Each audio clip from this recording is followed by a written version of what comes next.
see suffering as a curse. If we see suffering as a curse, then rather than seeing it as an opportunity to understand our limitations, we are much more focused on escaping from suffering, avoiding suffering. Now, how can we understand suffering if we're trying to avoid it? So our suffering... How do you define that suffering? How do you define? When I say suffering, I just simply mean whatever you're acting in the world, whatever you, regardless of what you're doing, there's this constant nagging voice in the background of your mind saying just two words: never enough. Constant craving for future becoming, and in the meantime, the whole existence is available for you, a whole paradise is available, but we cut ourselves off from it in a blink of an eye. So, I would say that's suffering. This constant craving to become something other than what you already are. And I wouldn't say that's something, again, to be avoided. We need to go through that process, because for any kind of expansion, some friction is needed. A spark happens from the rubbing of two stones. A sword is sharpened by an opposite force against it. If we don't go through the difficulties of life, how can our intelligence grow? How can it blossom? How can it expand into new possibilities? It's impossible. I don't see suffering as a curse. I see suffering as an opportunity to move beyond our limitations. But if you're experiencing your suffering without awareness, then it can become like a curse.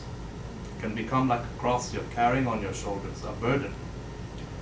And no matter what we try to do in life, it's inescapable, because the cause of our suffering lies not in the outside world, it lies within ourselves. And we're doing everything to avoid that, this inquiry into ourselves. I remember last time when you were mentioning about that life is sufficient in itself. In order to get to that feeling that as it is, being aware that it's sufficient, how do you program your brain? You don't program your brain. Or not program per se, it's just sufficient. It cannot be done as an idea, it cannot be done as a way of looking at it. It cannot be done as an attitude towards life. Life is not something you can have an attitude towards. A lot of people try to have an attitude towards life, positive thinking, or they are pessimists. Right. But this means you're approaching life with a fixed pattern. How can you be truly, the stream is constantly moving, the river stream is spontaneous, it never repeats itself for even 2 seconds. So how can you approach life with a fixed pattern, with a fixed mentality? You need to be flexible, malleable, like water. There's one statement amongst that was said by Lao Tzu. He said that nothing in existence is softer and more flexible than water. But when it comes to attacking the hard and the rigid, nothing is more effective. So to be like water means you're flexible. And you have to be flexible because life has no obligation to fit into our expectations, our desires. We want the ocean to come to us, but we never suspect that perhaps we need to go to the ocean. So how do you program? I would not say you have to program yourself about it. Just seek to understand yourself from the very space in which you're living.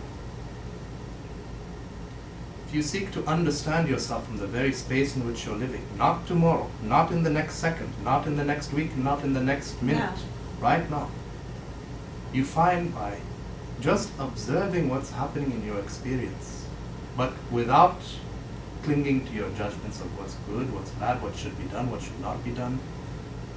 I'm going to have attraction towards this because I like this, I want to avoid this because I dislike this. You just learn how to observe with a meditative consciousness. You find now naturally, just as a side effect, you're not doing anything. Just as a side effect, the mind naturally becomes silent. It naturally becomes more still, more calm. And this is what we learn in meditation. the more grounded we remain with the present moment, even without our doing, now there comes a natural letting go, a natural flexibility, a natural freedom, which we never thought was ever possible. But the human mind is in such a way that it's very natural for us to overlook the most obvious.